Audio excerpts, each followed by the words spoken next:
Eu quero destacar, irmãos, 6 bênçãos que Deus tem para nós, para mim e para você, que são bênçãos fundamentais, imprescindíveis na vida de um crente. E que eu creio que esse ano Deus está pronto para derramar sobre você e sobre nós, amém? Abre a sua Bíblia no Salmo 126. O Salmo 126, irmãos, ele diz o seguinte: quando o Senhor restaurou a sorte de Sião, ficamos como quem sonha. Então a nossa boca se encheu de riso e a nossa língua de júbilo. Então entre as nações se dizia: grandes coisas o Senhor tem feito por eles. Com efeito, grandes coisas fez o Senhor por nós, por isso estamos alegres. Restaura, Senhor, a nossa sorte como as torrentes do Neguebe. Os que com lágrimas semeiam, com júbilo ceifarão. Quem sai andando e chorando enquanto semeia, voltará com júbilo trazendo os seus feixes. Irmãos, esse salmo, talvez se você fosse elencar um salmo, assim como eu, esse salmo para mim é um dos salmos mais lindos que tem na Bíblia. Esse salmo é um salmo muito lindo, irmãos, porque ele fala de uma coisa que essencialmente Deus é o supremo promotor, que é a restauração. Eu não sei se vocês conhecem a cidade de Ouro Preto. A cidade de Ouro Preto, irmãos, é uma belíssima cidade. É uma cidade tombada como patrimônio histórico mundial.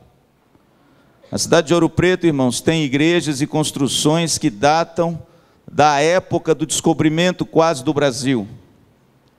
Mas tudo lá em Ouro Preto é precário, é antigo, é perigoso. Certa feita em Ouro Preto houve um grande desastre na praça principal de Ouro Preto, onde está o Museu da Inconfidência.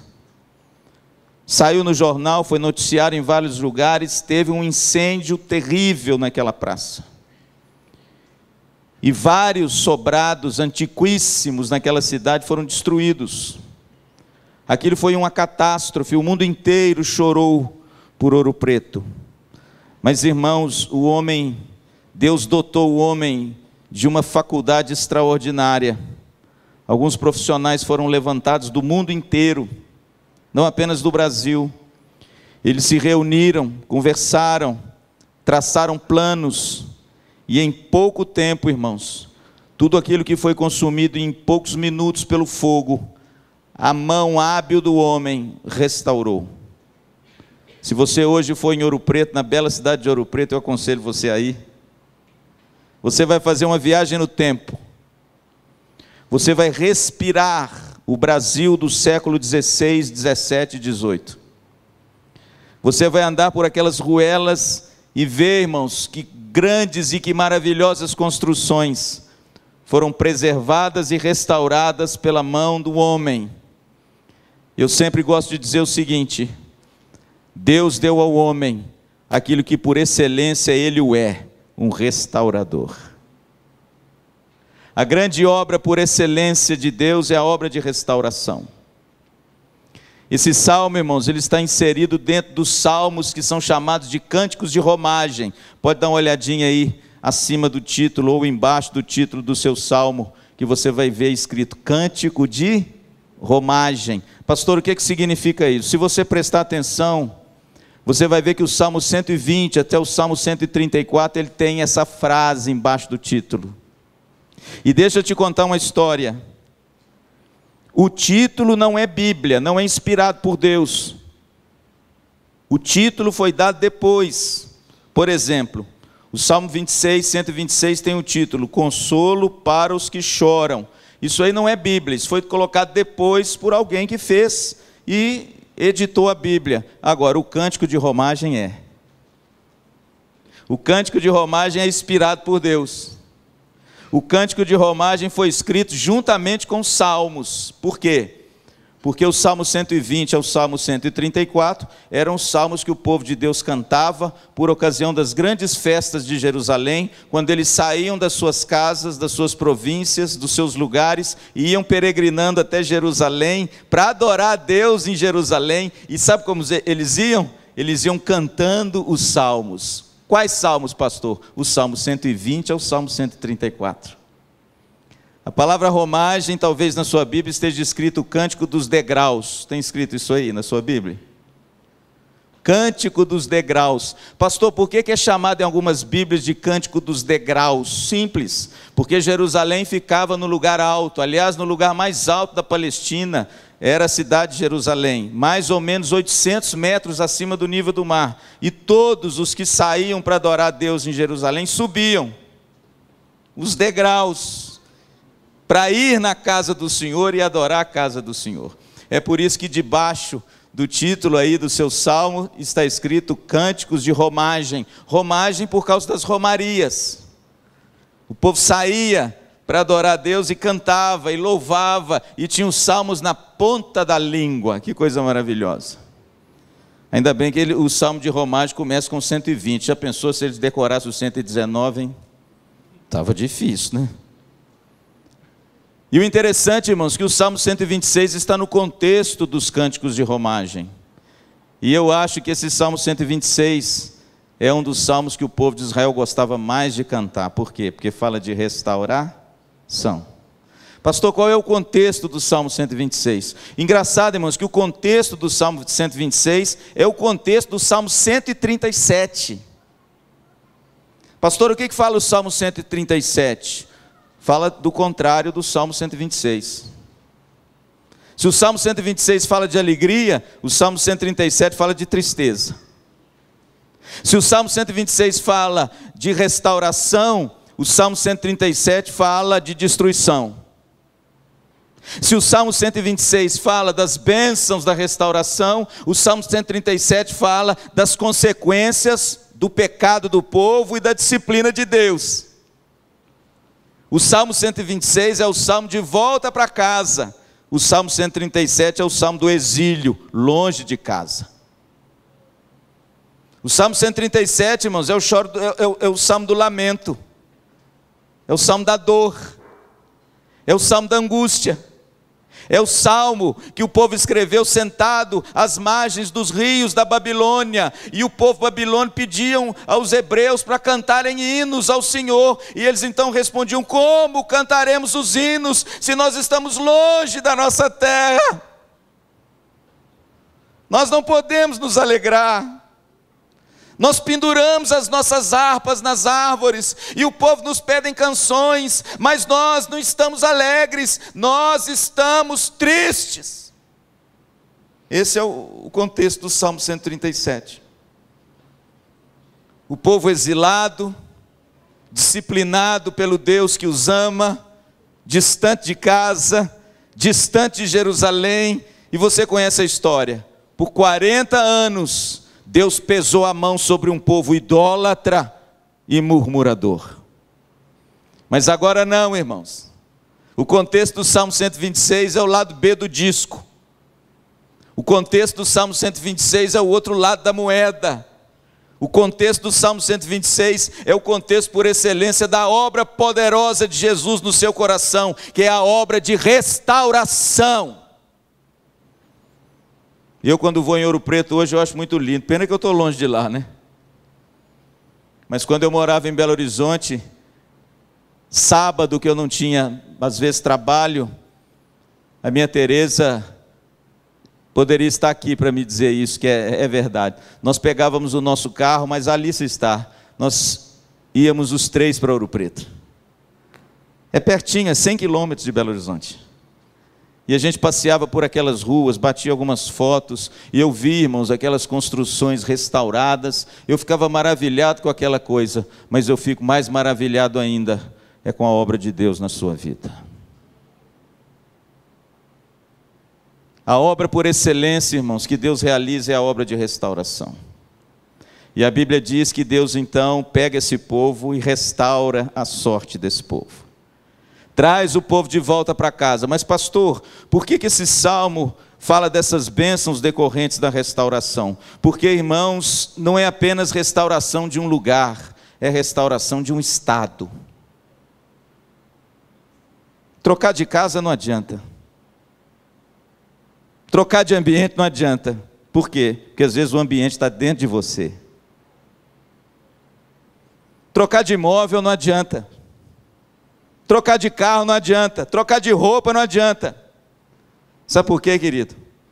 Porque o que precisa trocar está dentro de você. E essa é a obra por excelência que Deus realiza e que Ele realizou no povo. A Bíblia diz que o povo retornou para a terra. E eles foram tomados, irmãos, de 5 bênçãos maravilhosas, que são as bênçãos da restauração. E quando eles voltaram para casa, irmãos, aconteceu um negócio maravilhoso com esse povo. Pastor, o que aconteceu com esse povo? Nunca mais, guarde bem isso, o que o pastor está dizendo para você nessa noite. Nunca mais esse povo adorou outro Deus a não ser o Deus de Israel. Nunca mais esse povo se prostrou diante dos deuses dos seus inimigos ou dos povos ao redor deles. Nunca mais esse povo teve nos lábios uma palavra de murmuração contra esse Deus. Quando esse salmo fala de restauração, ele não fala de lugar, ele fala de alma. De algo, irmãos, que está aqui dentro. E não apenas de um lugar. Deus tira o seu povo da Babilônia, traz o povo de volta, o povo se alegra, irmãos, o povo celebra com o Salmo 126, mas a bênção da restauração não é dar um povo, Deus devolver o povo à terra, é Deus dar ao povo a restauração da alma, do coração, porque estava longe de Deus, afastado de Deus, no meio, irmãos, da escravidão do pecado. E lá na Babilônia, a disciplina de Deus funcionou de forma perfeita. Sabe o que a Bíblia diz lá em Hebreus? Deus disciplina aquele que Ele ama.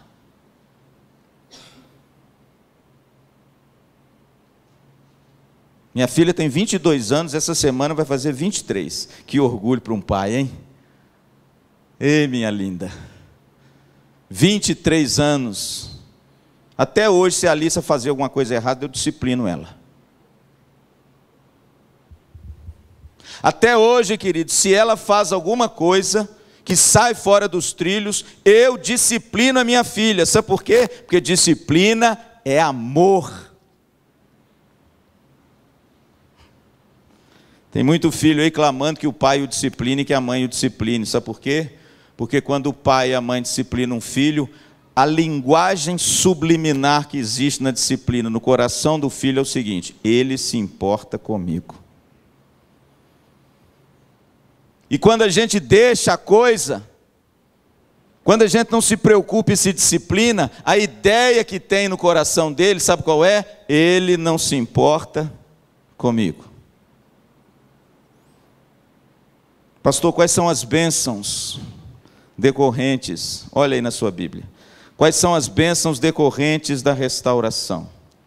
A obra do Evangelho, irmãos, é por excelência uma obra de restauração. Deus um dia restaurou a minha sorte, amém? Eu andava perdido e fui achado. Eu estava com a minha imagem corrompida e Cristo me renovou. Eu estava perdido e fui achado. Eu estava vivendo, irmãos, longe de Deus e das promessas, e no Evangelho de Jesus Ele me aproximou e fez de mim filho e herdeiro delas, amém? Irmãos, a obra do Evangelho de Jesus é por excelência uma obra de restauração. Deus quer restaurar você. Restaurar o quê, pastor? A sua antiga e outrora imagem e semelhança de Deus que foi corrompida pelo pecado. Eu acho bonito, irmãos, aquele texto de Paulo em Coríntios, do amor. 1 Coríntios 13, aquele hino, né? Aquela ode maravilhosa ao amor, mas tem um texto ali intrigante no final, que Paulo fala que hoje nós vemos como em espelho. Esse texto é um texto bonito e difícil. E ele diz que um dia nós conheceremos como somos conhecidos. O que Paulo quis dizer quando ele fala que a gente está vendo como por espelho? Às vezes a gente tem uma ideia antiga, quando a gente lê a Bíblia, a gente tem a ideia do hoje, né? Mas naquele tempo não tinha nitrato de prata. Naquele tempo não tinha um espelho do jeito que ele é, que denuncia a nossa beleza e a nossa o quê? Feiura, né? Porque o espelho é cruel, não é? O espelho, quando você está bem, você quer olhar no espelho, mas quando você está mal, você quer fugir dele. Porque o espelho, irmãos, ele denuncia algumas coisas, e às vezes você quer correr muito dele. É por isso que lá no meu banheiro eu não ponho muita luz no espelho não, porque senão aparecem muitas rugas, né? Mas, irmãos, quando Paulo fala que hoje nós vemos como um espelho, o texto é muito bonito, porque naquele tempo a imagem era refletida em cobre. Você vê nos escudos, naquelas coisas. E a imagem refletida naqueles escudos, naqueles latões de cobre, era uma imagem completamente distorcida, feia, desfocada. Sabe o que Paulo está dizendo, irmãos? Que agora nós vemos como em espelho. Sabe o que significa isso? Nós precisamos de restauração. Vemos de forma errada, compreendemos de forma errada, agimos de forma errada, respondemos de forma errada, sentimos de forma errada. É como se a nossa imagem estivesse feia e desfigurada num espelho, mas vai chegar um dia que essa imagem será completamente renovada e restaurada, amém? À luz de qual a imagem? À luz da imagem do teu filho. É por isso, meu irmão, que quando a gente fala de restauração, você não pode pensar somente em restaurar o seu carro, a sua casa ou o seu guarda-roupa. Você tem que pensar em restaurar a sua alma, o seu coração. Porque o grande restaurador, Jesus Cristo, é isso que Ele faz comigo e com você. E de certa forma, nós experimentamos esse ano de 2018, algumas bênçãos decorrentes dessa restauração. É claro, em determinadas contas, e é claro, de forma aqui, de forma ali, mas nós podemos experimentar, ou pelo menos já temos experimentado, algumas dessas bênçãos decorrentes da restauração. Olha que coisa bonita, o texto diz assim: quando o Senhor restaurou a sorte de Sião. A minha oração, querido, antes de dizer quais são essas 5 bênçãos, é a oração que Paulo fez em Filipenses capítulo 1. Aquele que começou a boa obra em vós, há de completá-la até o dia de Cristo Jesus, amém? Que se Deus começou uma boa obra em você, Ele vai completá-la até o dia de Cristo Jesus, amém? E essa obra por excelência é uma obra de restauração, amém? Pastor, quais são as 5 grandes bênçãos decorrentes da restauração? Quais são as grandes bênçãos que procedem da restauração e que Deus tem para mim e para você, tenho certeza, nesse ano de 2019, amém? A primeira bênção, irmãos, está aí no versículo 1 do capítulo 126. Quando o Senhor restaurou a sorte de Sião, o que diz o texto? Ficamos como quem sonha. A primeira bênção, irmãos, da restauração é que nós voltamos a fazer o quê? A sonhar. Que coisa maravilhosa, irmãos. Quando Deus restaura a nossa sorte, Deus devolve para nós uma coisa, que a tristeza, o luto, a dor e o exílio tiram de nós. O que, pastor? A capacidade da gente sonhar. E eu vou dizer uma coisa para você, irmãos, o sonho é o combustível da alma, viu? O ser humano que não sonha é um ser humano que não progride. O ser humano que não sonha é um ser humano que está enclausurado e aprisionado em si mesmo. Ele perdeu a esperança. E a primeira bênção da restauração, irmãos, é essa capacidade maravilhosa de Deus devolver a nossa consciência e o nosso coração. Uma das coisas mais lindas que o ser humano tem, a capacidade de sonhar, amém? Interessante que quando Pedro pregou o seu sermão do Pentecostes, olha que coisa interessante. Quando o Espírito Santo desceu sobre aqueles 120 que estavam orando, como línguas de fogo, ele prega um sermão maravilhoso, e ele usa um gancho maravilhoso para pregar o seu sermão, lá em Oséias, e ele cita o texto de Oséias, igualzinho está no Velho Testamento, ele diz assim: olha, o que aconteceu aqui, é o que foi predito pelo profeta Oséias lá atrás, e acontecerá que nos últimos dias, eu derramarei do meu Espírito sobre toda a carne. Mas o que ele diz depois, citando Oséias, que é bonito, ele diz assim: olha, os vossos jovens terão visões, e os vossos velhos sonharão. Que coisa gloriosa, irmãos. Por que o profeta Osés diz, e ele não falou assim, os vossos jovens sonharão? Por que ele não fala isso? Não, ele fala o seguinte, os vossos jovens terão visões, mas os vossos velhos sonharão. Só quem é velho entende o que eu estou falando. Ainda bem que eu não sou. Joel, profeta Joel.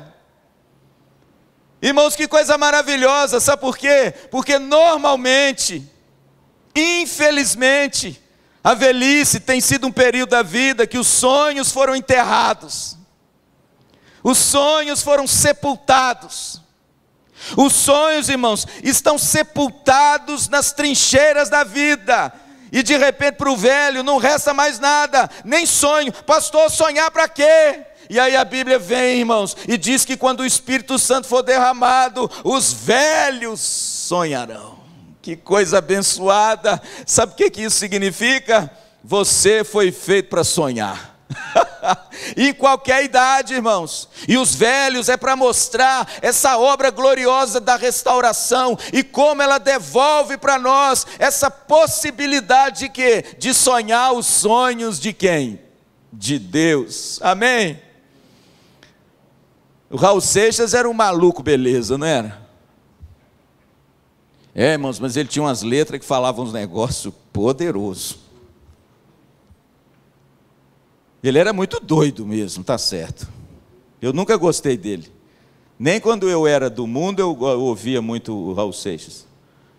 Ele tem uma frase, irmãos, dentre muitas outras, que eu acho fenomenal. Numa das músicas maluquetes dele, ele diz assim, quer ver? O sonho que se sonha só, é só um sonho. Mas o sonho que se sonha junto, torna-se realidade. Sabe o que significa isso, irmãos? Claro, ele não escreveu com esse intuito, não. Mas sabe o que significa isso? Quando Deus nos restaura, a gente começa a sonhar junto com alguém, e esses sonhos vão se tornar realidade, porque a gente começa a sonhar os sonhos de Deus. E esses sonhos vão se cumprir. Amém? Irmãos, que coisa gloriosa. Eu quero que nessa noite Deus devolva a você os sonhos perdidos. Não desista dos seus sonhos. O reverendo Hernandes tem uma pregação linda nesse texto. Não desista dos seus sonhos. Sabe por quê?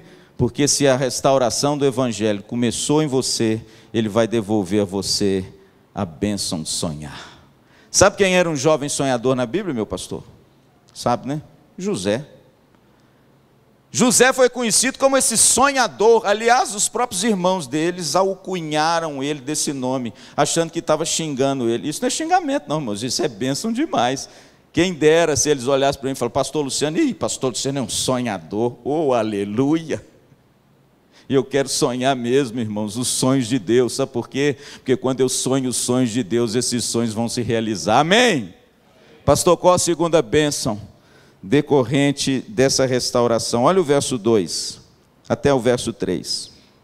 Então a nossa boca se encheu de riso, a nossa língua de júbilo. Então entre as nações se dizia, grandes coisas o Senhor tem feito por eles. Com efeito, grandes coisas fez o Senhor por nós. Por isso estamos, o quê? Alegres. Não poderia ser diferente, irmãos. A segunda bênção decorrente da restauração é a alegria. É a segunda grande bênção decorrente da restauração é a alegria. E o texto fala dessa alegria de várias formas. A Bíblia diz que então a nossa boca se encheu de júbilo. Grandes coisas fez o Senhor por eles, grandes coisas fez o Senhor por nós, por isso estamos alegres. Irmãos, que coisa abençoada. Quando a gente é alvo da restauração de Deus na nossa vida, Deus devolve aquilo que o pecado leva embora. O quê? A alegria.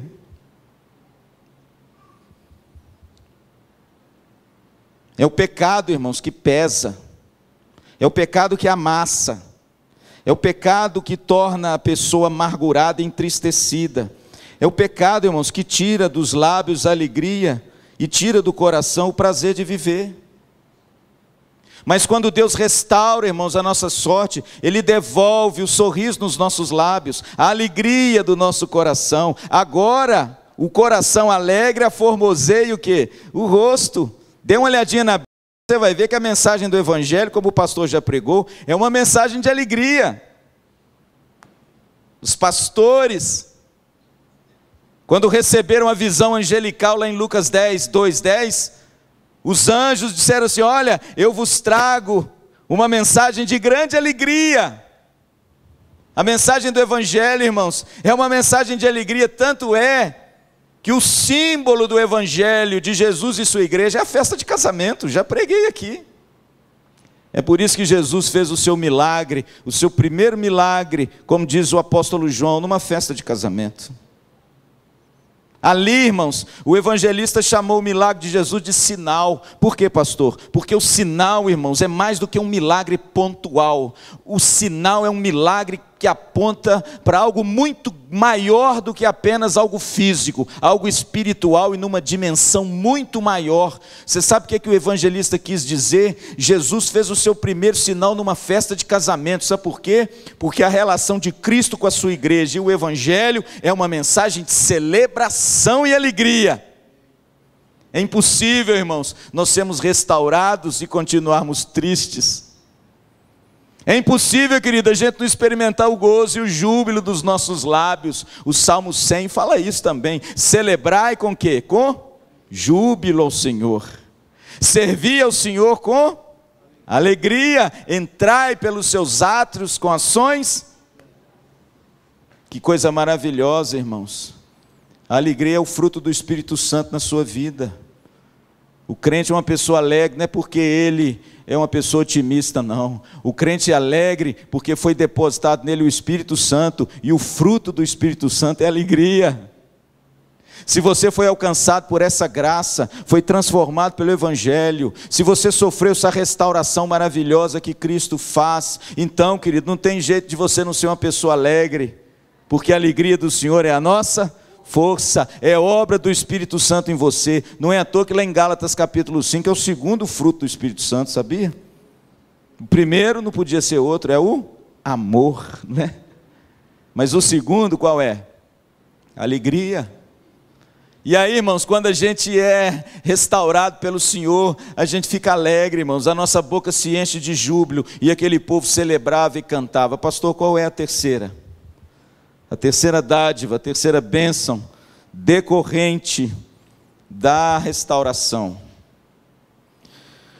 Versículo 3, irmãos, olha o que o salmista diz: com efeito, grandes coisas fez o Senhor por nós, por isso estamos alegres. Irmãos, a terceira bênção da restauração é o reconhecimento.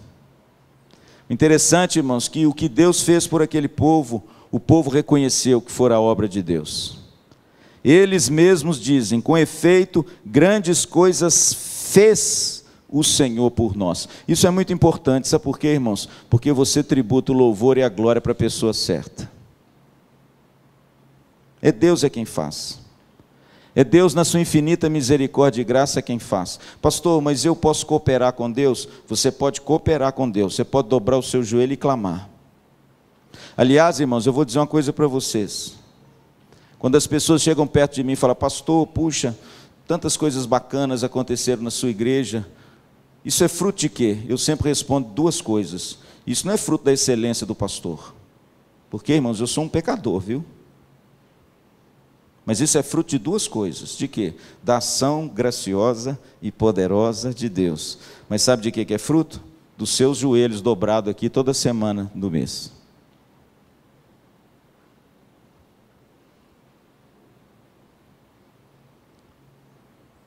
Às vezes, irmãos, um momento tão simples, às vezes, algo que poucos valorizam, talvez difícil para muitos, porque o horário. Eu lembro das épocas frias, a gente chegava aqui, irmãos, nós chegamos aqui determinados dias, estava 6 graus. Nós temos fotos aqui com os irmãos, todos encapuçados aqui. Dobrávamos os nossos joelhos, irmãos, um frio, uma vontade de ficar na cama terrível. Eu levantava de manhã e eu tenho dificuldade de acordar cedo, porque eu já acordei cedo demais na minha vida. E eu tenho muita dificuldade de acordar cedo, confesso aos irmãos, eu tenho que colocar assim uns 3 despertador. Eu vim aqui, irmãos, na hora que eu dobrava meu joelho, eu tinha que ficar vigilante, porque era perigoso de eu dormir. Ajoelhado, igual George Whitefield, dormir orando. Mas eu confesso a vocês, irmãos, que são momentos desse, os grandes responsáveis pelas grandes transformações que ocorrem na sua vida. Com efeito, grandes coisas fez o Senhor por nós. Isso é muito bonito, irmãos, um cristão que reconhece que tudo vem de Deus,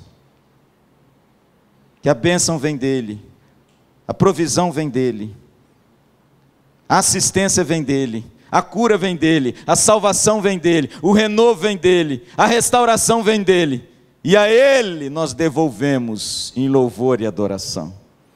É muito bom, irmãos, um coração grato. É muito bom o coração de um crente que agradece a Deus e reconhece que não é força do seu braço. Você conhece a história de Naamã?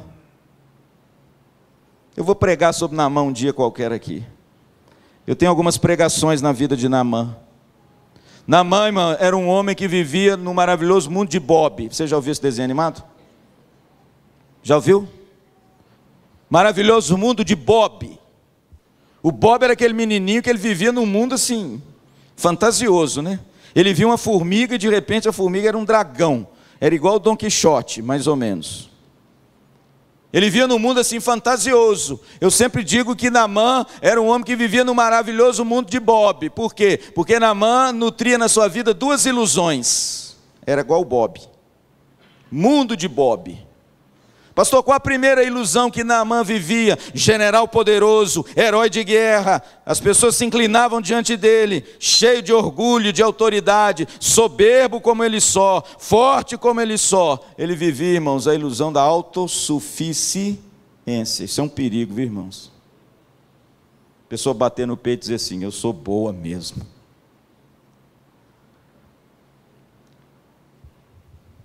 Certa feita, irmãos, eu preguei um sermão, e esse sermão é o seguinte: não é as bênçãos decorrentes da vitória, não, é as maldições decorrentes da vitória. Sabe por quê? Porque tem muito crente que quando Deus prospera, ao invés do sujeito ficar mais próximo de Deus, o sujeito fica mais soberbo e arrogante, achando que ele é bom demais. Naamã era um homem que vivia na ilusão da autossuficiência. Mas sabe o que Deus fez? Deus desmascarou a autossuficiência de Naamã. Sabe por quê? Porque por fora ele era herói de guerra, mas por dentro ele era leproso. E aí, irmãos, eu começo a entender como nós temos essa bênção grande de reconhecer que não é a força do nosso braço, não é o nosso talento, mas é a bênção de Deus e o favor de Deus, amém? Deus olhou para você e disse assim, olha, eu te amei e escolhi você, e vou doar as mais ricas bênçãos que eu tenho para você, porque eu te amei do jeito que você era. Irmãos, nós temos que agradecer e reconhecer que tudo veio das mãos do Senhor. E olha que figura bonita que o Salmo nos mostra agora, estou terminando. Pastor, quais são as bênçãos decorrentes da restauração de Cristo na nossa vida? A primeira bênção nós vimos, é o sonho. Voltamos a sonhar, voltamos a viver, voltamos a celebrar a vida como um grande dom de Deus. Compartilhamos os nossos sonhos e sonhamos agora os sonhos de Deus. E olha que muitos sonhos esse ano mesmo já foram realizados, amém? Muitos já foram. O segundo, irmãos, que nós vemos no texto é a alegria. É impossível, irmãos, você, me desculpe, viu? Você ser um crente carrancudo, é impossível. Das duas, uma. Ou você ainda não teve uma experiência com Deus, ou você está vivendo no pecado. Porque a alegria, irmãos, é uma marca do quê? Da restauração. É um fruto do Espírito Santo em nós. Como diz o reverendo Hernandes, é ultra circunstancial, não depende de circunstância. Não é porque eu ganhei na Mega Sena acumulada. Não é porque eu troquei de carro. Não é porque eu arrumei um namorado. Não é porque de repente, né, eu consegui um emprego novo e dobrei meu salário. Não, irmãos, a alegria do cristão não tem nada a ver com as coisas. É claro que a gente se alegra com elas, mas mesmo se nós não a tivermos, nós estamos alegres. E até nos momentos de maior tristeza, como dizia o Dr. John Piper, tem um sorriso escondido, e nós também.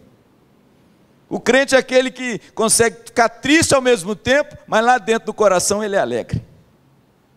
É como diz Paulo, aquele contraste, paradoxo glorioso. Paulo fala assim: entristecidos, mas sempre alegres. Pastor, como é que é isso? Se você é um cristão, você sabe o que é isso.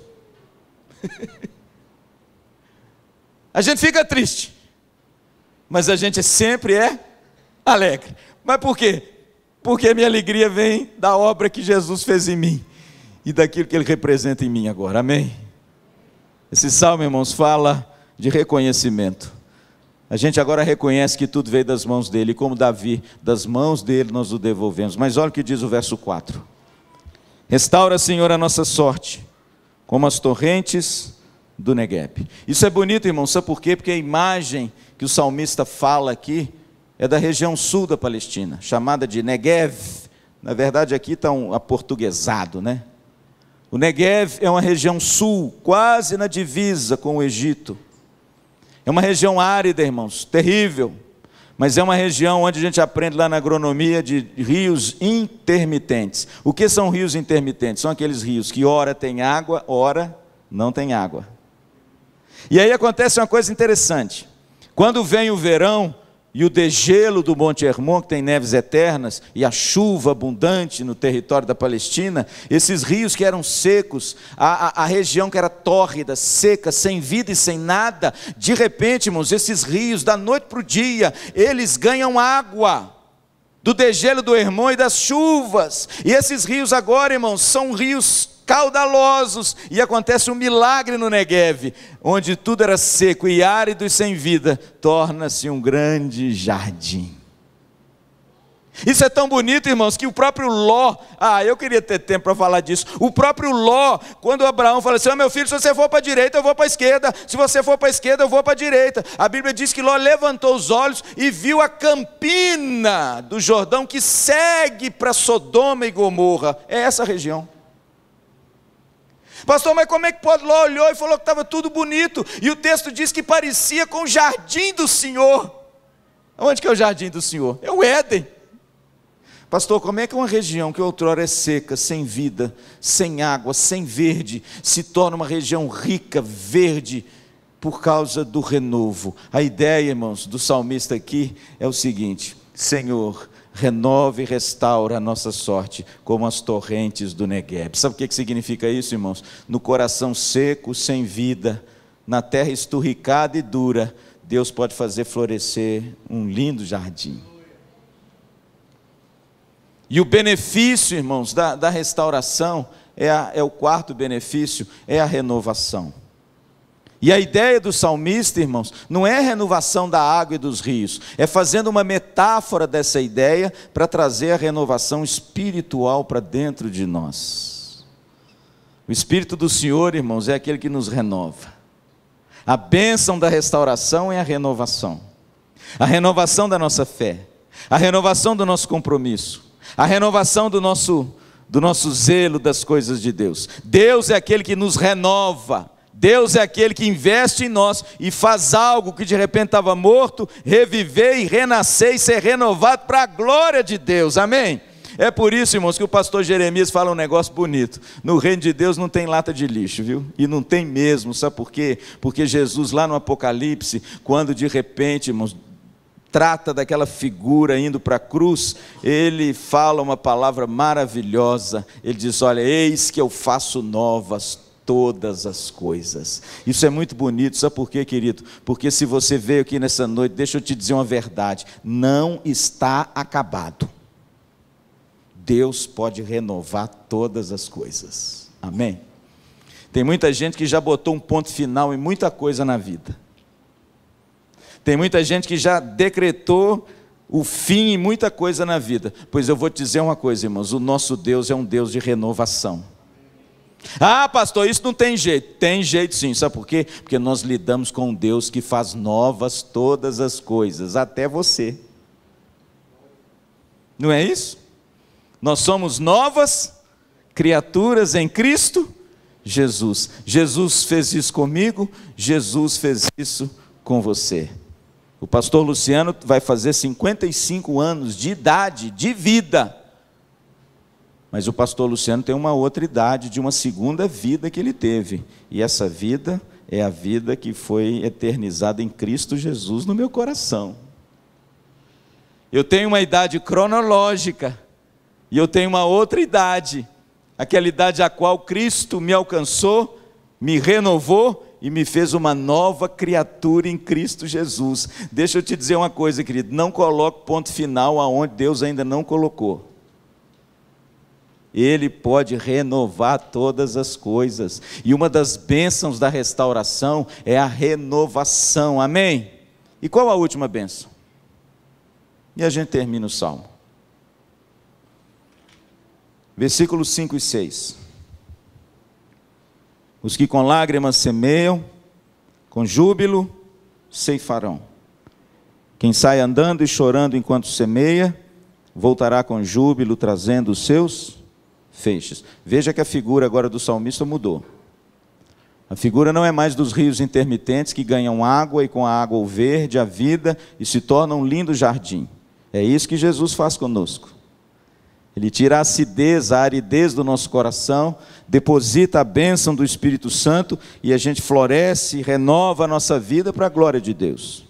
Mas veja que a figura agora muda. A figura agora é do trabalhador, é do agricultor, é do semeador. E a figura que ele usa aqui, irmãos, é muito linda, sabe por quê? Porque ele diz assim, quem sai andando e chorando. Por quê, pastor? Por uma razão muito simples. Ele estava com a semente na mão, ele ia jogar essa semente na terra, mas ele não teria certeza que essa semente iria germinar. Por quê? Por causa das condições difíceis e por causa da pouca semente que eles tinham para germinar. Eles tinham que ter a fé e a confiança de que aquela semente não se perderia, mas com a bênção de Deus e com a providência de Deus, aquela semente ia se tornar uma grande planta e ia alimentar o povo de Deus quando eles retornassem para a terra. É por isso que ele sai andando e chorando enquanto semeia, naquele choro da incerteza do que aquilo poderia vingar ou não.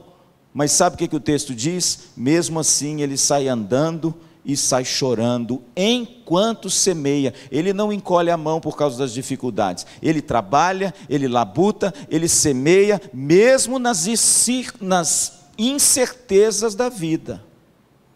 E aí, irmãos, a última grande bênção da restauração não poderia ser outra. A quinta e última bênção da restauração que o salmista trata é a bênção do trabalho, da semeadura. Veja, querido, que Deus restaura, mas ainda há muita coisa a ser feita. Veja que Deus conta comigo e com você, para que esse processo de restauração não pare. Veja que Ele traz o povo de volta, mas as circunstâncias ainda é difícil. O povo tem que semear a terra, o povo tem que trabalhar na terra, o povo tem que ganhar o seu sustento, mas fica tranquilo, você vai semear, você vai jogar sua semente na terra em meio às incertezas e às intempéries dessa vida, mas faça isso com fé, mesmo chorando, que você vai voltar lá na frente e vai colher os seus feixes. A ideia, irmãos, essa ideia do trabalho, é de você semear numa época de incerteza, é de você de repente enfrentar dificuldades na vida. Eu não estou dizendo que o ano de 2019 vai ser o céu na terra, não vai ser não, irmãos, vai ser um ano difícil, como foi 2018 para muita gente, e talvez mais difícil ainda. Por quê? Porque você sabe, quando muda o governo e a coisa começa a mudar, principalmente ideologicamente, vem as intempéries. Então, irmãos, não espere céu na terra, não espere assim, Bolsonaro é o nosso rei, não tem nada disso não, irmãos, é muita dificuldade, o Brasil ainda enfrenta muita dificuldade, Maringá não passa pelas dificuldades que o Brasil passa. Saia de Maringá e vá, por exemplo, para Belo Horizonte, você vai ver o que é dificuldade, o que é escassez, o que é problema, o que é gente desempregada, o que é favela, tráfico de droga, bandido, jovem nas drogas, problemas profundos na sociedade. Pastor, o que a Bíblia está dizendo? Cristo restaurou você. Trabalhe, semeie, jogue a semente. Pastor, mas está difícil. Mas faça assim mesmo. Mas eu gosto do salmista, irmão, sabe por quê? Porque ele diz assim: quem sai andando e chorando enquanto semeia. Sabe o que significa isso? As intempéries e as dificuldades não reteram a sua mão. Pelo contrário, irmãos, as dificuldades são uma grande oportunidade. Sabe para quê? Para eu semear, para eu trabalhar, para eu lançar minha semente. Sabe por quê? Porque quando eu lanço a minha semente, mesmo em meio à dor, ao choro e à tristeza, quando eu voltar lá na frente com os meus feixes, eu vou ter certeza que o negócio é de Deus. Eu não sei se você é assim. A gente, quando semeia, quando todas as condições estão boas, quando você tem uma colheita, você geralmente pensa assim: não, mas é normal, né? Estava tudo certinho, eu semeei e colhi. Mas, irmão, sabe por que Deus parece que torce o direito? Sabe por que Deus às vezes manda a gente semear e lançar o nosso pão sobre as águas, quando as circunstâncias são difíceis? Para você compreender que quando você colher lá na frente, não foi obra sua, foi obra dele. Ah, pastor, Cristo restaurou, agora a gente precisa fazer o quê? A gente precisa trabalhar, irmãos. Precisa trabalhar muito. A gente precisa lançar semente no chão. E eu vejo que nesse ano também nós tivemos choro aqui na igreja, né? Foi em meio ao choro, as perdas, as dificuldades. Mas eu te pergunto, quando a dificuldade bate na sua porta, você retém a mão? Você cruza os braços? Você desanda a reclamar? Você de repente retrocede? Esse salmo, irmãos, é precioso demais. Sabe por quê? Porque esse salmo diz que a obra que Deus começa, Ele vai completar em Cristo Jesus. Mas olha, eis os trabalhadores. Semeie a semente, lance a sua semente na terra. Ah, pastor, o senhor não sabe como é que está a minha vida. Alguns eu sei, alguns eu não sei mesmo não. Mas uma coisa eu sei: Jesus não mandou você reter sua mão por causa disso. Semeie, semeie mesmo em meio à dor e à tristeza. Sabe por quê? Porque tem uma promessa de Deus maravilhosa na sua vida, amém? A Bíblia diz que quem sai andando e chorando enquanto semeia, voltará com júbilo, trazendo o quê? Você sabe o que é feixes no original? São aqueles fardos grandes, que quando as pessoas colhiam, enrolavam naqueles grandes fardos, porque a colheita era abundante. Sabe o que Deus está dizendo, querido? Que 2009 também vai ser um ano difícil. E nós vamos ter muitas lutas, e talvez você vai chorar algumas vezes em 2019. Talvez você vai derramar algumas lágrimas, como nós vimos irmãos queridos dessa igreja derramarem lágrimas no ano de 2018. Mas uma coisa, irmãos, Deus tem para você: ande e semeie, mesmo em meio a lágrimas, que você vai voltar e vai colher os seus feixes abundantemente. Amém? Que Deus te abençoe muito, querido, e que essa obra maravilhosa de restauração do Evangelho, que Ele começou na sua vida, Ele possa completar em você, devolvendo a você os sonhos perdidos, devolvendo a você a alegria dessa restauração maravilhosa, o reconhecimento de quem Ele é, a renovação que o Espírito Santo traz em nós, mas acima de tudo, irmãos, para a gente colocar a mão no arado e não olhar para trás, trabalhar no Senhor e para o Senhor, porque nós vamos ainda colher muitos feixes. Amém, meu pastor?